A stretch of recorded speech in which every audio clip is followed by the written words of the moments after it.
Kelly McGuire and her husband Sean were leaving a Bears game in Chicago last winter when she spotted a homeless woman across the street. The woman held a sign reading, "I am in need of winter boots and winter clothing items." Kelly looked down at the bag of clothing she was holding. It was a cold night, and she had planned ahead and dressed in layers for the 30-degree weather. And throughout the game, Kelly warmed up and took some of the layers off, placing them in the bag. Kelly looked down at the bag again. I had everything this woman was asking for, she thought to herself. Shirts, sweatshirts, gloves, and scarves. They walked over to the woman and sat down next to her, introducing themselves. Kelly immediately gave her the bag of clothes and was about to start heading home when she looked down and saw the woman's tattered boots. Thinking they were about the same size, she took off her boots and handed them to the woman whose name was Lisa. As Kelly was about to get up, Lisa stopped her and offered Kelly her old boots.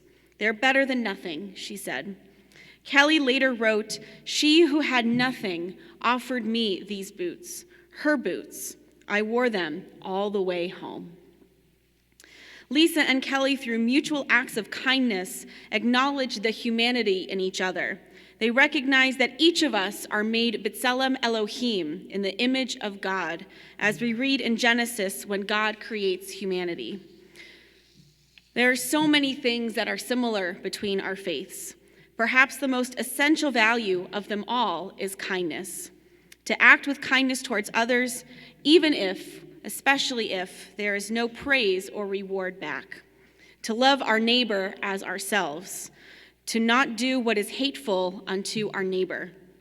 With the new Mr. Rogers movie coming out, it's worthwhile to mention that our traditions also imagine that we should treat each other not as strangers, but as neighbors who deserve our empathy and our kindness. Perhaps there's no better time than now as we gather together in gratitude and acceptance of our differences, as we get ready to gather around our Thanksgiving tables, and also assemble wish lists for our respective winter and gift-centric holidays to consider how we can infuse these days with kindness. In Judaism, we read through the Torah, Genesis through Deuteronomy, in about one section per week. In this week's Torah portion, our shared matriarch, Rebecca, finds an exhausted stranger at the well by her city. When the stranger asks for a drink, she not only gives him water without hesitation, but Rebecca also draws water for all of his camels. Now, I've never drawn water from a well and transferred it to a giant jug and then carried it back and forth to hydrate 10 camels, but I'm imagining that is probably some impressive physical labor from Rebecca right there. What an incredible act of kindness without even being asked. Unbeknownst to Rebecca, the stranger is actually Eliezer, Abraham's servant, and he is looking for a wife for Abraham's son, Isaac. This probably wasn't the first kind thing that Rebecca did for a stranger. It was so natural for her to go out of her way to help. It must have been one in 1,000 small, kind acts that she did for her family and her townspeople. Our commentary tells us that kindness is Rebecca's distinguishing characteristic. For all of those great things that Abraham and Sarah did, and there were many of them, they still didn't treat everyone in their own household with kindness. Rebecca writes that balance, and that quality makes her a perfect match with Isaac. Rebecca's selfless act reminds us just how important kindness is, and how it also compels us to be observant and patient. Who needs my help, even if it isn't obvious, even if I don't know them, even if they are different from me in every way? Am I willing to create a little inconvenience in my day for someone else? How can I act kindly without expecting anything back, but with the intention of making someone else's life better, and perhaps my own as well? A recent story in the news showed a young man who modeled Rebecca's kindness. In 2015, John Potter from Pittsburgh was filling up his car at a gas station when a woman approached him asking if he could give her a ride to a battered women's shelter. John said no. She walked away and he immediately regretted it, but by the time he had changed his mind and went to look for her, John was too late and she was gone. John decided that he wouldn't turn down the next person who needed a helping hand. He got his chance on the Pittsburgh subreddit when someone needed help installing a TV antenna. John, who is a handy guy, jumped at the chance and did it for free. Later, someone needed a cat sitter, and he volunteered. John said, "I decided that for the next year, if anyone asks me to help, as long as it's legal, and as long as it won't harm anyone else, I'll do it. It sounds ridiculous, but I did it." Soon he was committing near daily acts of kindness in the Pittsburgh community, helping someone move furniture, fixing a leaky roof, changing a grandmother's tire on the side of the road, all for free. He even raised $700 for a teen in his community who was injured while stopping a hate crime. The winter holidays might be a favorite season for many of us here, but it's also a contradictory time of year. We value family, gathering together and giving thanks, but then we rush out to beat the crowds for Black Friday shopping, which somehow have made its way into like Thursday mid-afternoon. Sometimes there's stress and anxiety gathering with family in the first place. And while Hanukkah and Christmas provide a time of cherished family moments and traditions, it's still easy to get lost in the sales, the presents, and the spending.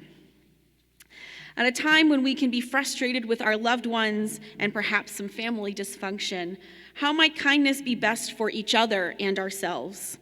In a holiday season geared to focus on gifts and material things, how can we give intangible gifts of kindness that might really be needed? An outstretched hand, a kind word, feeling seen and heard and valued, reminding ourselves of that connection to B'Tselem Elohim, that each of us is made in the divine image. One of our Jewish prayers lists the things that are limitless, deeds whose rewards go beyond the present moment. Some of these acts include honoring our parents, visiting the sick, and welcoming the stranger, participating in both joyous and sorrowful life cycle events in our community, being present in prayer, and creating peace among others. I think this is a good start if we're looking for ways to be kind during this season and beyond. And kindness is often something that we exclusively focus on giving to others, but it's just as important to give kindness to ourselves. Sometimes it's even harder. Sometimes we act and speak towards ourselves in ways that we would never imagine saying or acting towards other people.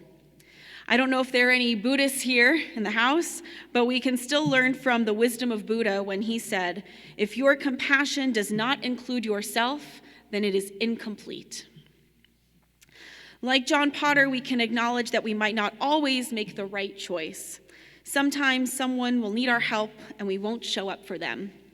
But like John, we can still commit to saying yes more on Reddit and perhaps the internet even, and especially elsewhere as well. And we can see where it takes us. John's initial year of giving in 2015 turned into 4 years of acts of kindness and has made him a legendary local figure in Pittsburgh. One person shared online that John helped him find temporary and then permanent housing when his job fell through. Another said that John brought them groceries 2 years ago at the darkest time in their life, and it helped them change things around. And this year, John took his commitment a step further and donated a kidney to a complete stranger, a 57-year-old father of 2 whose children were pleading for help on social media.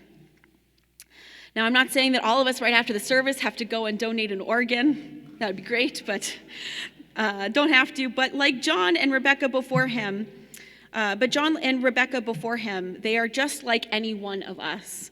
And as corny as it may sound, these small acts of kindness have tremendous power. They come from a renewable and limitless source in each of us to see one another with compassion and love. It is an expression of our fullest humanity. And even better, kindness, whether you're on the giving or receiving end of it, can inspire gratitude and further acts of kindness.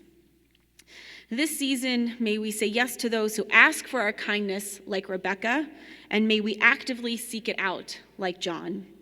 May our acts of loving kindness help us see the godliness in each other and help heal our very broken world. Thank you.